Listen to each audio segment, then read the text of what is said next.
Vamos voltar a falar ainda, seguindo sobre essa crise no México, depois dessa morte do traficante que liderava um dos maiores cartéis do país. O ministro da Defesa mexicano também anunciou que 2.500 agentes foram enviados ao estado de Jalisco e arredores, contingente que se soma aos 7.000 homens que já estavam por lá.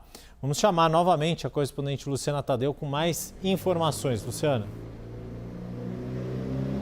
Oi, Yuri, boa tarde novamente para você, para todos que nos acompanham. Olha, esses agentes das forças de segurança vão ser enviados para Jalisco e arredores justamente como uma prevenção, Porque houve essa reação por parte desse grupo criminoso, o cartel Jalisco Nueva Generación, depois da operação pelos militares do México. Ontem houve essa reação com veículos incendiados, bloqueando estradas, também incendiaram estabelecimentos comerciais, bancos, postos de gasolina e para evitar novos episódios de violência, então o ministro da Defesa fez esse anúncio do envio de 2.500 agentes para Jalisco e arredores e afirmou que no estado de Jalisco já estavam atuando 7.000 agentes, então vai haver esse reforço da segurança. Porém, as autoridades mexicanas afirmam que hoje o México já amanheceu tranquilo,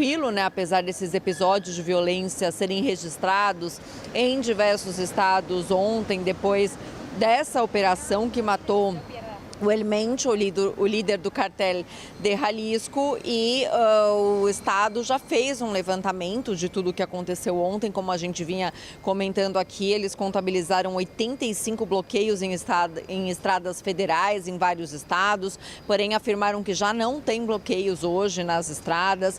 Falaram que 70 pessoas foram detidas em 7 estados depois por essas reações que houve à operação militar para capturar o líder desse cartel. Falaram em 27 agressões contra a autoridade, 25 membros da Guarda Nacional mortos e um total de 34 criminosos mortos, tanto na operação como na resposta das forças policiais a essa reação que houve depois com esses ataques dos grupos criminosos. E totalizaram também 18 membros das forças de segurança feridos, 3 em Jalisco, 15 em Michoacán. De fato, as autoridades mexicanas disseram esperar que os voos já sejam retomados hoje, voos que foram suspensos ontem preventivamente também, depois de pânico que houve no aeroporto internacional de Guadalajara. Houve cancelamentos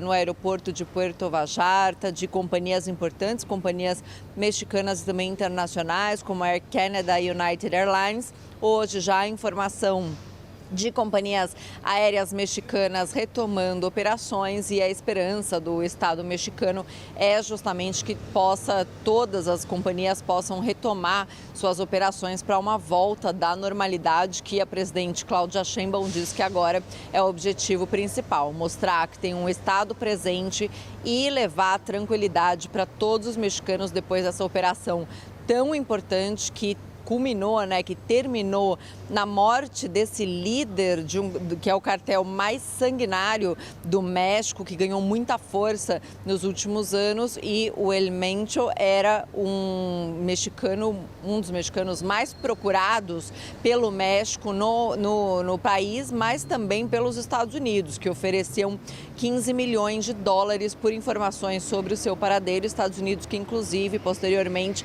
elogiaram essa operação pelas forças militares mexicanas. Inclusive, segundo o próprio governo mexicano, os Estados Unidos contribuíram com informação de inteligência para essa operação, e o presidente Donald Trump posteriormente acabou também se manifestando, mas já não de forma tão elogiosa, e sim cobrando o México por uma intensificação dos esforços para o combate contra os cartéis e contra o tráfico de drogas. Yuri.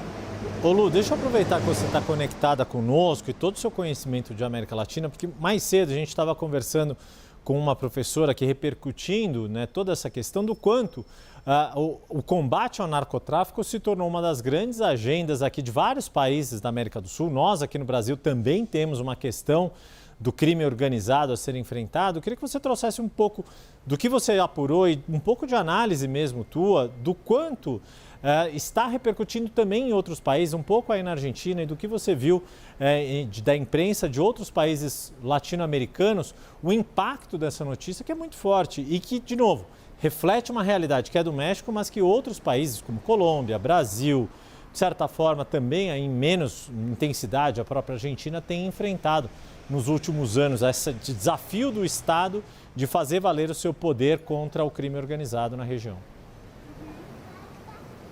Pois é, como você falou, é uma prioridade o combate ao tráfico de drogas e a essas organizações transnacionais em vários países da região. Aqui na Argentina, na imprensa, a gente já viu, por exemplo, reportagens mencionando possíveis vínculos de El Mencho com pessoas aqui na Argentina. E, claro, tem muita atenção para isso que está acontecendo. A gente viu há poucos meses também o Equador com diversos episódios de violência. São frequentes, na verdade, as notícias de mortos, né, pelo narcotráfico no Equador. Então, sim, tem muita atenção para isso e também por metodologias que são muito parecidas, né? O que a gente viu no México como reação a essa operação das forças de segurança foi justamente cenas muito parecidas com o que a gente viu no Rio de Janeiro, quando houve operação contra o Comando Vermelho, que são veículos incendiados, atravessados nas ruas, nas estradas, justamente para impedir a passagem das forças de segurança. E no caso do México, com essa pressão constante dos Estados Unidos por ação contra os cartéis de drogas, com o governo de Donald Trump pressionando para, inclusive, poder participar, segundo a imprensa norte-americana, a pressão por parte do governo de Donald Trump para que agentes norte-americanos participem das operações terrestres contra esse cartel, contra os cartéis de drogas em geral, Yuri. Então, é uma vitória da Cláudia Sheinbaum, porque está mostrando que está agindo contra o tráfico de drogas, mas também é um cenário que gera muita preocupação, porque pode ser que agora, um dia depois, a situação esteja um pouco mais tranquila, mas a gente não sabe o que vai acontecer nas próximas semanas, nos próximos meses. Lembrando que o México é uma das sedes da Copa do Mundo. Então, ontem foi um dia em que, inclusive, foi mencionada essa proximidade com os jogos, com Guadalajara sendo um dos países onde tem partidas, né, durante essa Copa do Mundo. Então, foi um dia que gerou muita preocupação, inclusive no mundo esportivo, porque a gente não sabe quais vão ser as reações das organizações criminosas a essa operação nas próximas semanas e nos próximos meses.